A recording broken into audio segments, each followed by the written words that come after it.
লিলিত এলো রোজার ঈদের ওই সময়টাতে, কোরবানির ঈদে আরো একটি নতুন কাজ, উপসংসার, এবং তারপর কিন্তু আবার একটু গ্যাপ। যে এরকম গল্প করতে চাই সেগুলোর জন্য আবার প্ল্যাটফর্মগুলোকে কনভিন্স করতে পারা, সবকিছু মিলেই তো একটু সময় লাগে। আর আমি এমনি একটু ওই কচ্ছপ গতির লোক।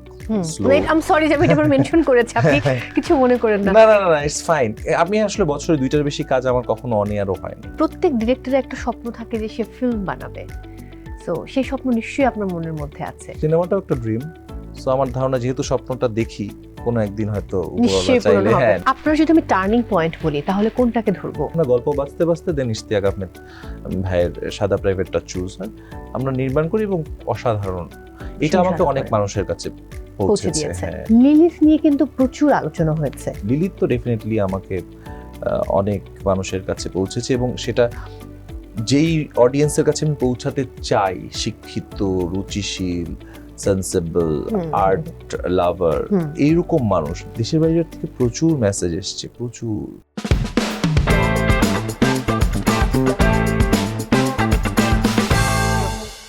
প্রিয় দর্শক, সবাইকে ওয়েলকাম করছি আইসিসিএল প্রেজেন্স টিবিএস স্পটলাইটের। সঙ্গে রয়েছি মৌ, যিনি আজ আমার সঙ্গে রয়েছেন। তার এর আগে আমি কখনো ইন্টারভিউ করিনি, আজকে প্রথমবারের মতো আমাদের দেখা হলো, এবং প্রথমবারের মতো দেখা বললে ভুল হবে, ইন্টারভিউ এর জন্য দেখা হলো।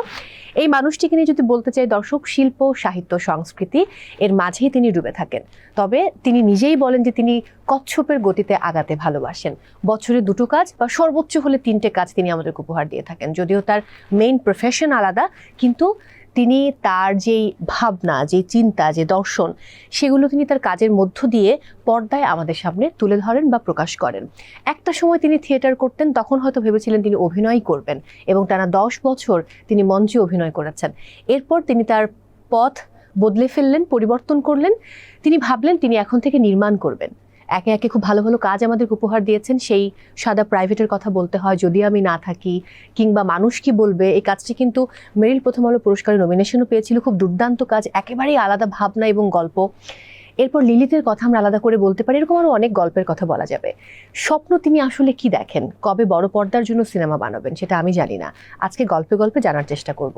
আমাদের সঙ্গে রয়েছেন নির্মাতা আশিকুর রহমান। কেমন আছেন? এই তো ভালো, আলহামদুলিল্লাহ। প্রথমবারের মতো আপনার সাথে আবার মুখোমুখি বসা।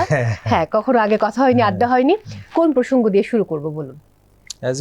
একদম মানে এই বছর তো প্রায় শেষ। এই বছরে লিলিত এলো রোজার ঈদের ওই সময়টাতে, কোরবানির ঈদে আরো একটি নতুন কাজ, উপসংসার, এবং তারপর কিন্তু আবার একটু গ্যাপ। সো আপনি যে ধরনের কাজ করেন বা আপনার যারা আর্টিস্ট, খুব অনায়াসে কিন্তু আপনি ওয়েব ফিল্ম বা ওয়েব সিরিজ করতে পারেন, কিন্তু কেন এখন আশিকুর রহমান ওয়েব ফিল্ম বা ওয়েব সিরিজ নির্মাণ করছে না? এটার মূল কারণ হচ্ছে আমি অন্য একটা চাকরি করি এয়ারপোর্টে। হ্যাঁ, সো ওইটা আমার মেইন প্রফেশন আসলে। সো ওখান থেকে ছুটি নিয়ে আমাকে কাজ করতে হয়। আমি এখনো পর্যন্ত গত 4-5 বছর ধরে রোজার ঈদে একটা কাজ, কোরবানির ঈদের একটা কাজ, এভাবেই করে যাচ্ছি। বাট পরিকল্পনা হচ্ছে, এখন দেখা যাক, হবে হয়তো সামনে।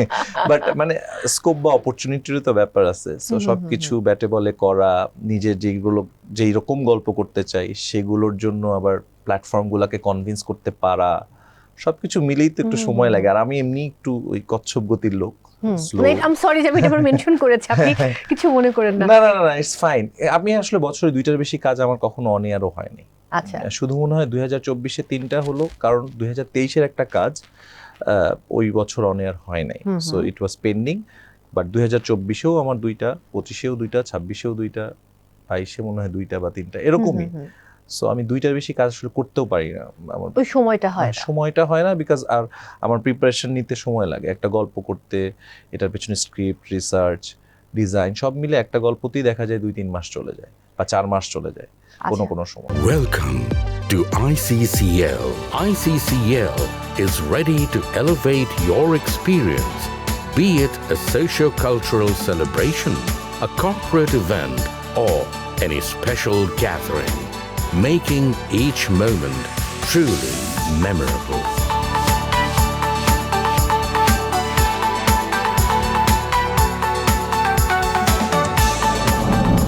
ICCL, elegant venue, delectable dining. আপনি নিজে কেন লেখেন না, মানে আপনার লেখার সংখ্যাও কম, মানে আপনি ইচ্ছে করে কেটে করেন নাকি সময় পান না? আমার কাছে না, সময় পাই, বাট আমার কাছে মনে হয় যে লেখাটা খুব গুরুত্বপূর্ণ এবং এটা খুব একটা নিবিড় মনোসংযোগ ডিমান্ড করে।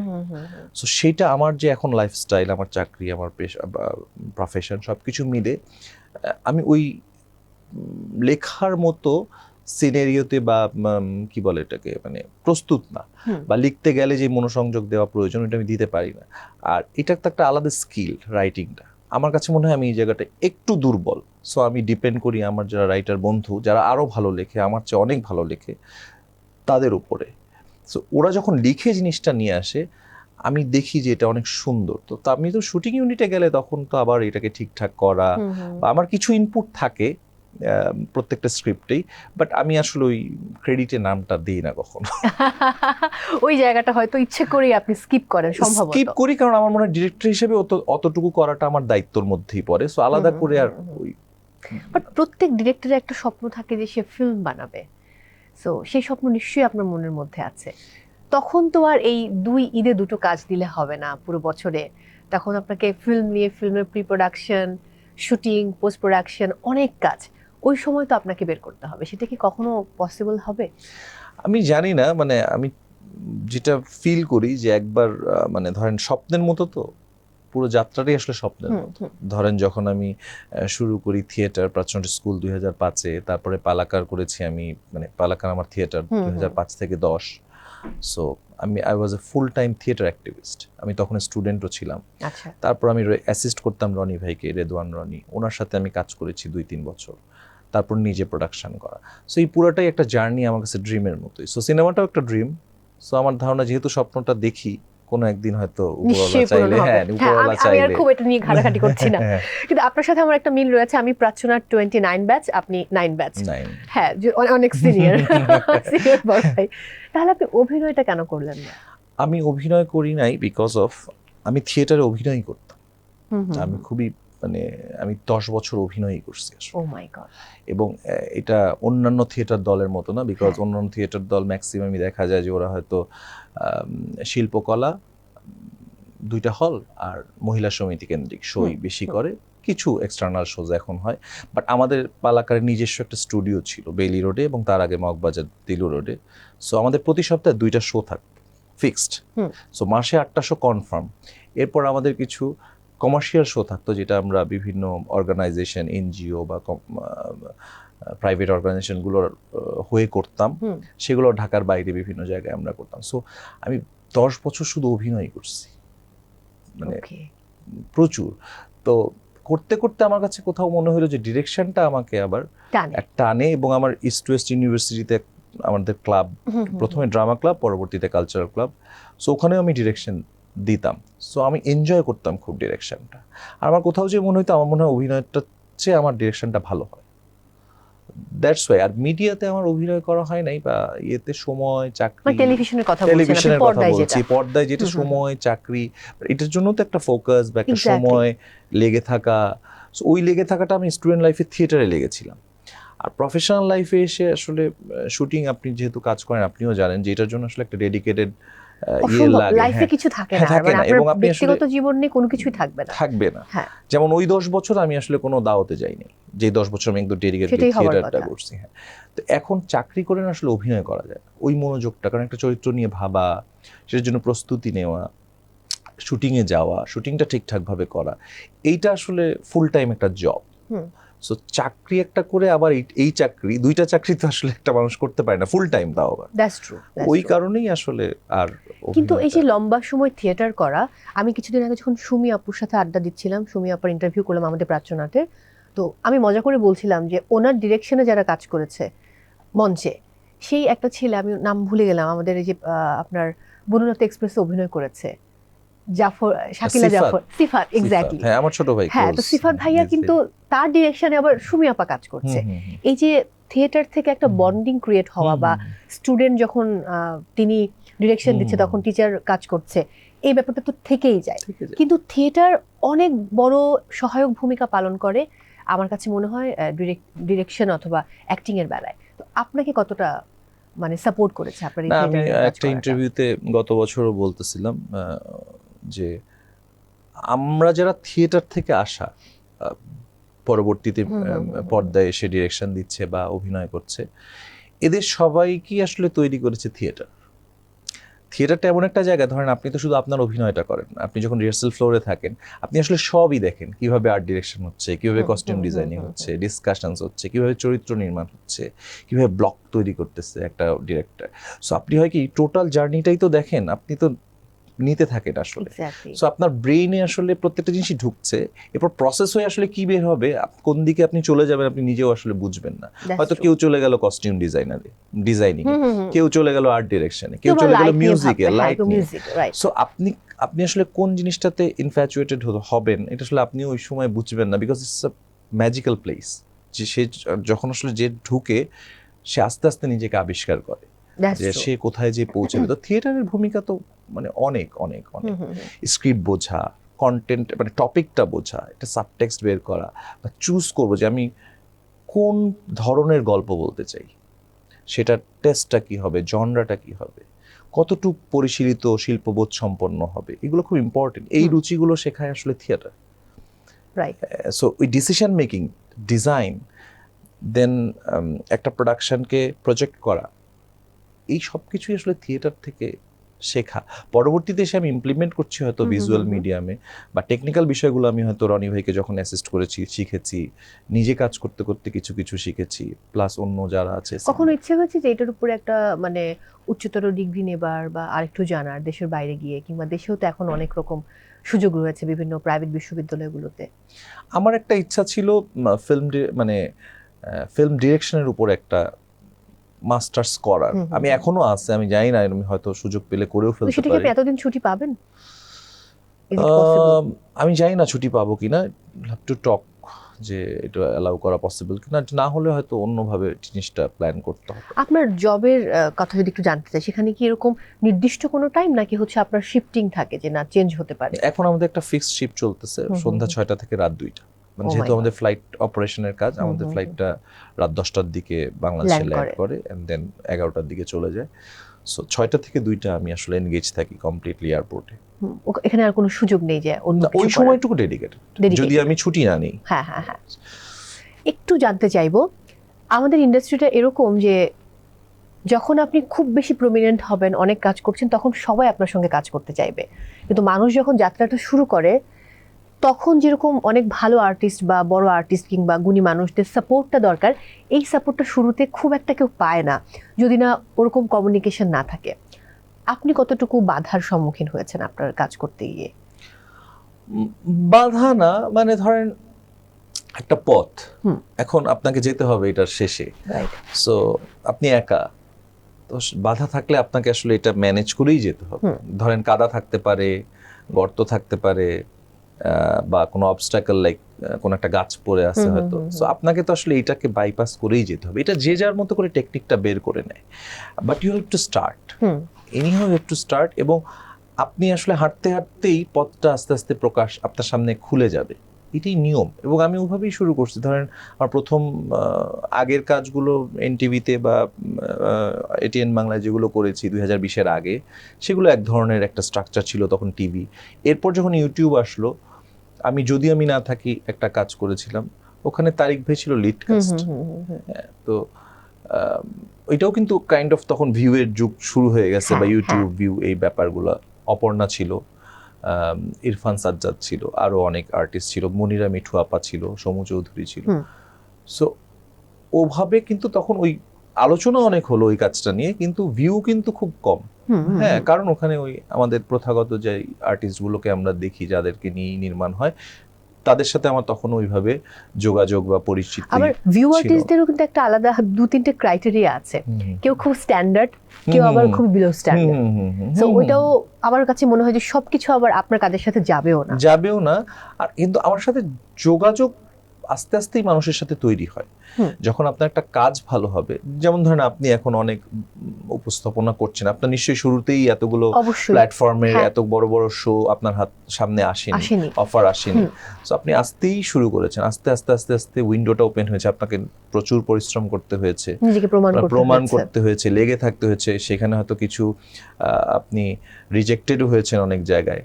তো সেই রিজেকশন তো আমাদের সবার লাইফেই আসলে এরকম আছে। গল্প আছে যে লাইক আমি মঞ্চ থেকে আমাকে নামিয়ে দেওয়া হ্যাঁ, হয়েছে, হ্যাঁ, যে তুমি করছো না। হ্যাঁ, এবং খুবই কাকতালীয় যে হয়তো 3 or 4 ইয়ার্স বা 5 ইয়ার্স না 3 or 4 ইয়ার্স পরে ওই প্রতিষ্ঠানের সব বড় শোগুলোর হোস্ট আমি। আপনি তো খুবই হ্যাঁ, কাকতালীয়। এটাই মানে এটাই হয় actually। কিন্তু এটার পিছনে একটা জিনিসই আমার কাছে মনে হয় যে আর্টিস্টদের দরকার, একটা তো ভাগ্য ডেফিনেটলি, আরেকটা হচ্ছে ডেডিকেশন। ট্রু। পরিশ্রমের কোনো বিকল্প নাই, দেয়ার ইজ নো শর্টকাট। আপনি শর্টকাট দিয়ে সাময়িক কিছু একটা করে ফেলতে পারবেন, বাট লং রানে আপনি টিকে থাকতে পারবেন না। আপনার যদি আমি টার্নিং পয়েন্ট বলি তাহলে কোনটাকে ধরবো, সাদা প্রাইভেট নাকি যদি আমি না থাকি?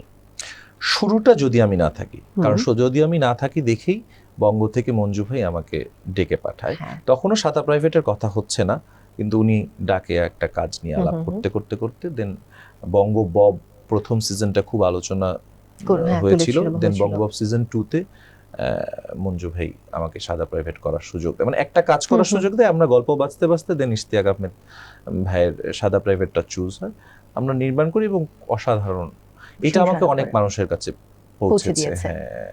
তারপর যদি আমি একটু আবার পরের দিকে আসি, মানুষ কি বলবে কথা আলাদা করে বলবেন নাকি লিলিতের কথা, যদিও দুইটা আলাদা বছর, তারপরেও লিলিত নিয়ে কিন্তু প্রচুর আলোচনা হয়েছে এবং তানজিকা আপু খুব প্রশংসা পেয়েছেন, তৌসিফ ভাইও অনেক প্রশংসা পেয়েছেন লিলিত নিয়ে, যদিও তার ব্যাক টু ব্যাক তখন কাজ, একটা ওয়েব সিরিজ, অন্যদিকে লিলিত বের হলো।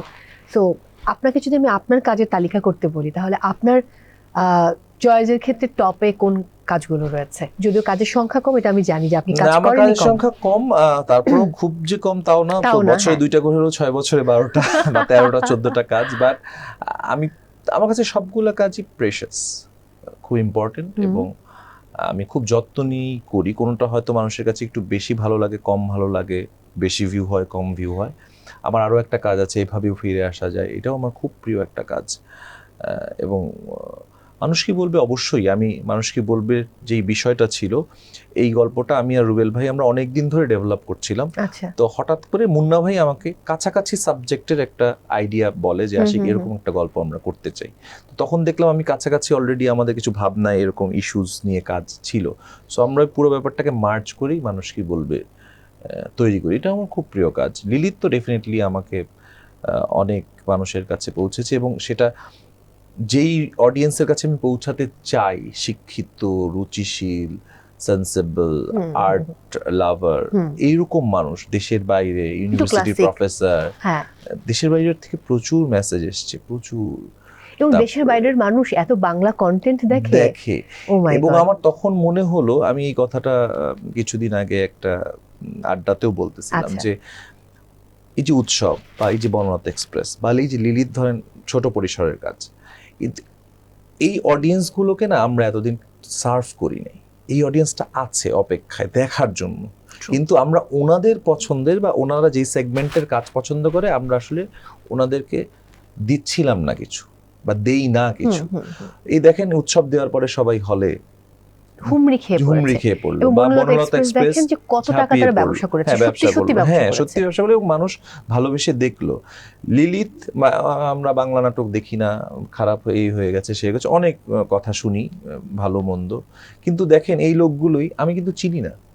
ফেসবুকে এত রিভিউ হয়েছে এবং অর্গানিক, আমি ম্যাক্সিমামকে আমি চিনি না, বিশ্বাস করেন, একদম সত্যি কথা বলতেছি, অর্গানিক রিভিউ। তো আমি তো মানে তানজিকা আপুকেও হয়তো সবাই মানে অভিনেত্রী হিসাবে চেনে, বা তৌসিফ ভাইকে অভিনেতা হিসাবে চেনে, ব্যক্তিগতভাবে তো সবার সাথে ওনাদের যোগাযোগ না, তো ওনাদের নিয়ে পোস্ট করতেছে, লিলিত নিয়ে পোস্ট করতেছে, এটা তো মানুষের ভালোবাসা ছাড়া সম্ভব না একেবারেই। সো আমার কাছে মনে হয় যে আমরা ওনাদের জন্য একটু একটু কাজ করা দরকার।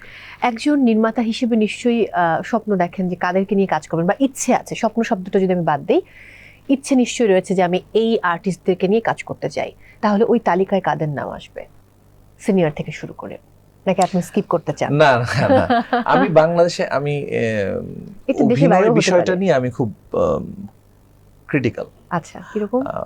আমি অভিনয় নিয়ে খুব পড়াশোনা করি, দেখি, ঘাটি, প্রসেস নিয়ে ঘাটি, এবং আমি ফেসবুকে মাঝে মধ্যে এটা নিয়ে লেখালেখিও করি। যেমন কিছুদিন আগে ইরফান খানকে নিয়ে বানানো একটা কন্টেন্ট দেখছিলাম, তো বলতেছিল যে একজন অভিনেতা তার ব্যক্তিগত জীবনে দুঃখ, কষ্ট, বেদনা থেকে স্কিপ করার জন্য অনেক সময় চরিত্রের উপরে ভর করে বা চরিত্র খোঁজে যে ও একটু পালাবে বা ও একটু ওই চরিত্রটায় ট্রান্সফর্ম হতে পারলে ওর কিছুক্ষণের জন্য ওর ব্যক্তিগত পেইনটা থেকে ও মুক্তি পাবে।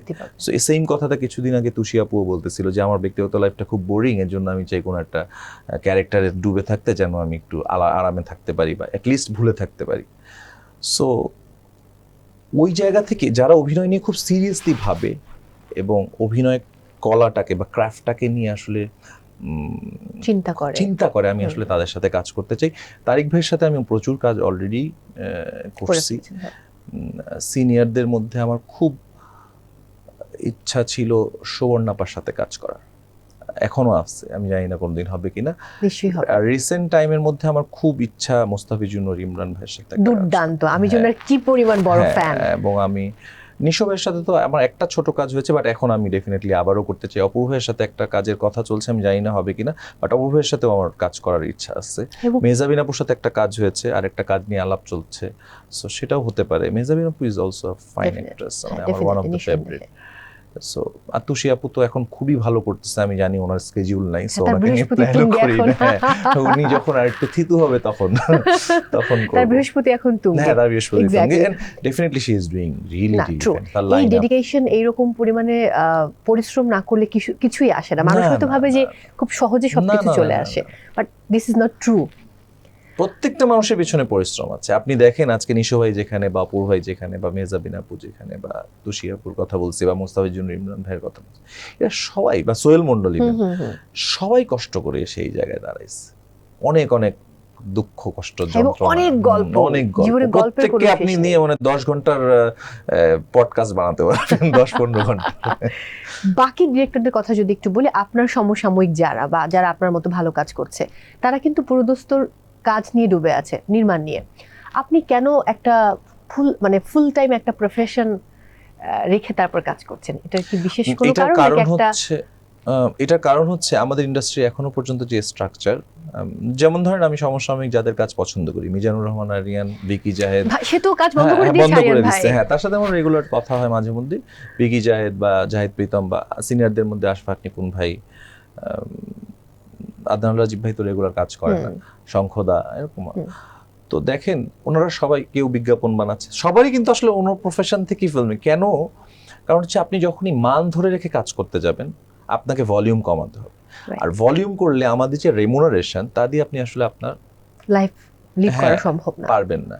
এখন চটি জুতা পরে ছিঁড়া জিন্স, ওই সময় আসলে নাই। আপনাকে একটা ভালো প্রোডাকশন করার জন্য হলেও আপনাকে আসলে ওই ইয়েটা লাগবে। ধরেন আপনার বই কিনতে হবে, কথার কথা, আপনার নেটফ্লিক্স দেখতে হবে, বা আপনাকে অ্যামাজনের 2টা ভালো সিরিজ দেখতে হবে। সো এবং একটা হেলদি লাইফ লিড করার ড্রিম আসলে সবারই আছে, একটা কমফোর্টেবল লাইফ। সো ওইটা আপনি যদি ইন্ডাস্ট্রিতে কাজ করতে চান, তাহলে আপনাকে আবার নিজের মানটাকে একটু নামাতে, যেটা আমি কম্প্রোমাইজটা করতে চাই না।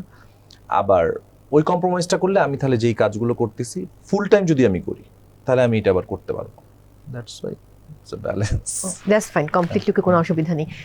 রনি ভাই যেহেতু চরকির দায়িত্বে রয়েছেন, আমরা দেখেছি যে রনি ভাই জুনিয়র যারা বা তার কাছের মানুষ, বা অন্য কেউ হয়তো যারা ভালো কাজ করে, এটা প্রত্যেকেই কিন্তু সুযোগ পেয়েছে চরকিতে কন্টেন্ট করার বা নির্মাণ করার। আপনি কি কথা বলেছেন বা কোনো মিটিং করেছেন কিনা, এরকম কোনো ইচ্ছা আছে কিনা? চরকির বিষয়টা আমি বলি, রনি ভাইকে আমি অ্যাসিস্ট করেছি একদম রনি ভাইয়ের শুরুর দিকে, 2006, 7, 8 এই সময়টাতে। এবং রনি ভাইয়ের সাথে আমার ব্যক্তিগত যোগাযোগ বা সম্পর্ক আছে, বাট আমি কখনোই চাই না শুধুমাত্র আমি ওনার অ্যাসিস্ট্যান্ট বলে উনি আমাকে চরকিতে কোনো একটা কাজ করতে দিই। আমি চাই আমার কাজ ওই জায়গায় পৌঁছাক, যেন চরকির সাথে আমার একটা কাজ, ডোকে নিয়ে ঠিক না, চরকির সাথে আমার কাজের থ্রুতেই একটা কাজ হোক, এটাই আমি চেয়ে শুধু চরকি বলে না, এটা বঙ্গও তাই। বঙ্গর হইচই কাছে তো বলি আমি বা- অলওয়েজই হ্যাঁ, খুব হ্যাঁ। কৃতজ্ঞ, বিকজ বঙ্গ আমাকে একদম, আমি যখন সাদা Startটা, প্রাইভেট, হ্যাঁ, হ্যাঁ হ্যাঁ, হ্যাঁ, হ্যাঁ। বঙ্গর কাছে আমি আজীবন কৃতজ্ঞ। ইভেন তারপরে ক্লাব 11 এন্টারটেইনমেন্ট মুন্না ভাইয়ের কাছে এবং মঞ্জু ভাই বঙ্গ, ওনারা না থাকলে তো আমি কিছুই করতে পারতাম না আসলে। এই যেই কয়টা কাজ আমার ম্যাক্সিমামই বঙ্গ এবং এরপরে ক্লাব 11 এন্টারটেইনমেন্ট, তার আগে লাইফ টেকে হচ্ছে যদি আমি না থাকি। সো চরকির ব্যাপারটা সময় হলে হয়ে যাবে আমার ধারণা আর কি, এটা আমার নিঃসন্দেহে। বিশ্বাস। না, এটা আমারও বিশ্বাস যে হ্যাঁ, হয়ে আমার যাবে। বিশ্বাস। এবং আমি এটা নিয়ে কোনো তাড়াহুড়া নেই না, একদম আপনি honestly যেভাবে speaking। আগাতে পছন্দ করেন এটা গুড, ভেরি হ্যাঁ, গুড। হ্যাঁ। কারণ আপনি নির্মাণ করবেন, আপনি তো অ্যাক্টিং করবেন না, না। যে অ্যাক্টিং করবো না। আর একটা কথা হচ্ছে যে সবকিছুর একটা নির্দিষ্ট সময় সময় আছে। আছে। হ্যাঁ, সো এটা সত্য। আমি ওই সময় হলে আমার ধারণা এমনি হয়ে যাবে। রুবেল ভাই এবং আপনার যে কেমিস্ট্রি, নির্মাতা এবং চিত্রনাট্যকারের, এই প্রসঙ্গে যদি একটু জানতে চাই, আবারও সেই প্রাচ্যনাট্যের গল্প চলে হ্যাঁ, আসবে। রুবেল ভাই হচ্ছে, আমি প্রাচ্যনাট 9th ব্যাচের মেইন যে প্রোডাকশনটা, ওটা ইমন ভাই ডিরেকশন দিয়েছিল, রুবেল ভাই সেটা অ্যাসিস্ট করেছিল। হুম, হুম, সেখান থেকে তো রুবেল ভাইকে চিনি, বাট ওনাকে আমি চিত্রনাট্যকার হিসাবে প্রথম নোটিস করি কথা হবে তো নামে শাওকি ভাই একটা ফিকশন করছিল। ওইটা শাওন ভাইয়ের গল্প ছিল, বাট স্ক্রিন প্লেটা লিখছিল রুবেল ভাই।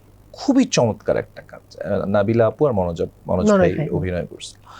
So, ওই প্রথম আমার ওনাকে নোটিস করা। এর আগে উনি প্রতিদিন শনিবার নামে একটা ফিকশনের জন্য মেরিট প্রথম আলো অ্যাওয়ার্ড পায়, ওটা দীপঙ্কর দীপন দামন ডিরেকশন দিয়েছিল যতদূর আমার মনে পড়ে। সো দেন আমি যখন যদি আমি না থাকি বানাবো, আমার গল্পটা লেখা ছিল 2012-13 সালের দিকে। তো এই লোক খুঁজতে খুঁজতে খুঁজতে খুঁজতে আমি রুবেল ভাইয়ের সাথে যোগাযোগ হয় আর কি অনেকদিন পর। রুবেল ভাই তো আমি চিনি থিয়েটারের কারণে, উনিও আমাকে চেনে, বাট এই কাজটা শুরু হলো যদি আমি না থাকি দিয়ে। এরপর তো অনেকগুলো যদি আমি না থাকি, সাদা প্রাইভেটের স্ক্রিন প্লেতে ইশতিয়াক ভাইয়ের সাথে উনি লিখেছে, পরে ইশতিয়াক ভাইও আবার লিখেছে, বিভ্রান্তি, তারপরে মানুষ কি বলবে, স্মৃতি স্মারকেও স্ক্রিন প্লেতে রুবেল ভাই ছিল, লিলিথেও ছিল, ইনফ্যাক্ট শাখাওয়াত লিখেছে, বাট রুবেল ভাই ইজ নাও মাই মানে লাইফের একটা পার্ট হ্যাঁ, হয়ে গেছে বা হ্যাঁ, কাজের part। একটা বড় আমি পার্ট। যাই করি না কেন উনি আছে, উনি যদি পুরোটাও না লেখে উনি এই প্রসেসের মধ্যে আছে। এবং আমার রাইটিং এর একটা মোটামুটি এখন টিম আছে। সো রুবেল ভাই ইজ ওয়ান অফ দ্য মানে কোর মেম্বার, যিনি আসলে আমার সব, এবং আমি ওনার সাথে সবই ডিসকাস করি। শুধু উনি লিখুক না লিখুক, মানে ওই ফ্রেন্ডলি জায়গাটা, বন্ধুত্বপূর্ণ জায়গাটা, সম্মানের জায়গাটা আমাদের দুইজনের মধ্যে। দারুণ ব্যাপার। আমার মনে হচ্ছে আমাদের যে মানে ফাইনাল প্রোডাকশন ইঙ্গিত SM সুলাইমানের, সেটার মেইন ডিরেক্টর ছিলেন রুবেল ভাই, প্রদ্যুৎদা আর রফিক ভাই অ্যাসিস্ট করেছিলেন। আচ্ছা, অনেক অনেক আগের হ্যাঁ, কথা, হ্যাঁ, প্রায় 12 বছর হয়ে গেছে। মানে এখন মনে হচ্ছে যে ওকে আমারও অনেক বয়স হয়ে গেছে। রুবেল ভাইয়ের সাথে ওই দিনই কথা ছিল, উনি কিন্তু অলরেডি 4টা ডিরেকশন স্কুলে দিয়ে দিস, মানে কম মেইন না। ডিরেক্টর হিসেবে। হ্যাঁ, main খুব director কম হিসেবে না, 4টা, এক্স্যাক্টলি। সেখানে অনেক সময় লাগে, দীর্ঘ হ্যাঁ, সময় ধরে সময় আমাদেরকে রিহার্সাল করতে হয়। আমি একদম শেষের দিকে রয়েছি। নেক্সট ইয়ারে যে কাজগুলো আপনি করবেন, বা এই বছর আমি জানি না আর কোনো কাজ করবেন কিনা, এই বছর। নিশ্চয়ই আপনার প্ল্যানিং অলরেডি চলছে এবং কাজগুলো অলমোস্ট আপনি গুছিয়ে নিয়েছেন, কারণ আপনি তো এইভাবেই গুছিয়ে কাজ করেন। সেই কাজ নিয়ে এখন কোনো আপডেট দেওয়া যাবে কিনা? একটা কাজ নিয়ে কথা হচ্ছে, এটাও একটা সত্যি ঘটনা অবলম্বনে, এবং আমি তো প্রচুর গল্পের আইডিয়া পাই আসলে রিলস দেখে, এটা আমি ফেসবুকে লিখিও। এই গল্পটাও একটা ফেসবুক পোস্ট থেকে গল্প, আচ্ছা। এবং এটা একটা ভিন্ন দুইজন বাবা মেয়ের গল্প, মানে ভিন্ন বলতে আপন বাবা মেয়ে না, ও আলাদাভাবে একজন বাবা, ও আলাদাভাবে একজন মেয়ে, এই দুইজনের গল্প। এটা মোশাররফ ভাইয়া তো নিয়ে প্ল্যান করতেছি, জানি না কতদূর কি হবে, বাট ডেফিনেটলি এটা একটা এক্সাইটিং কাজ হতে পারে। কালকুট নামে একটা গল্প আছে আমাদের, এটা ফেসবুকে খুব ভাইরাল হয়েছিল মাঝে, ওই গল্পটা নিয়েও আমরা আলাপ করছি। দুটাই কি ফেসবুক থেকে? না, কালকুট ফেসবুকে লেখা গল্প একজনের, মার্শিন জাহান মনি নামে, ঢাকা ইউনিভার্সিটিতে পড়ে একজন ছাত্র, ওনার লেখা, কিন্তু খুব পপুলার হয়েছিল। আর রিসেন্ট খুব ভাইরাল হলো উদয় রহমান নামে একজন সুর, ওই গল্পটাও আমরা কাজ করছি। সেরকম 3-4টা, এখন আগে পরে আমি বলতে পারছি না কোনটা আগে হবে কোনটা পরে হবে, বাট 4-5টা গল্প পাইপলাইনে আছে, স্ক্রিপ্টিং চলছে, কোনটার প্রি প্রোডাকশন চলছে, এরকম।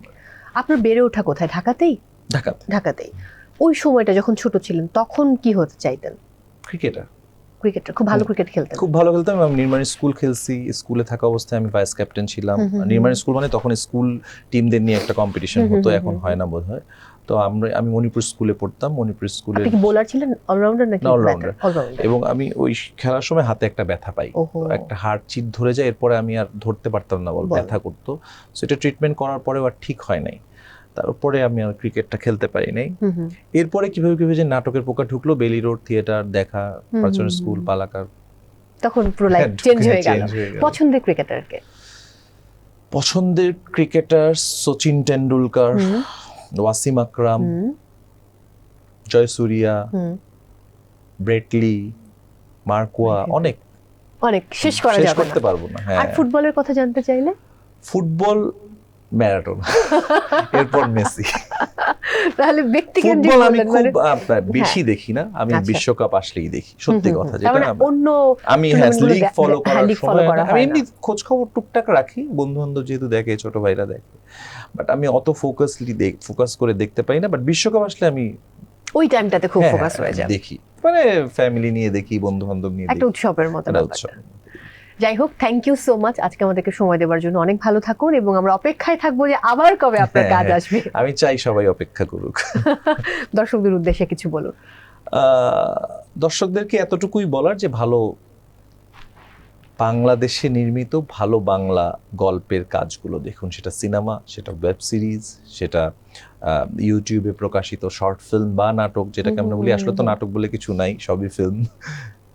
এগুলো দেখুক এবং বাংলা সংস্কৃতির সাথে থাকুক, সেটা গান, সেটা কবিতা, সেটা গল্প, উপন্যাস, এনিথিং বাংলা সংস্কৃতির সাথে থাকুক, এটাই আমি চাই। মানে একজন কবি শিল্পমনা সুমনের, মানুষ হিসেবে, হ্যাঁ, তাই তো? কবি সুমনের ভাষায় বলতে হ্যাঁ। হয় যে আমি তো আসলে সঙ্গীতের গোলাম, উনি বলে, তো আমরা আসলে শিল্পের গোলাম, তো আমরা তো এটাই চাই। খুব ভালো বলেছেন। শেষ করছি আমি। প্রিয় দর্শক, সময় হয়েছে আজকের মতো বিদায় নেবার। আপনারা দেখছিলেন ICCL প্রেজেন্টস টিবিএস স্পটলাইট। দেখা হচ্ছে আবারও নতুন অতিথি নিয়ে। সে পর্যন্ত ভালো থাকুন, টিবিএস এর সঙ্গে থাকুন।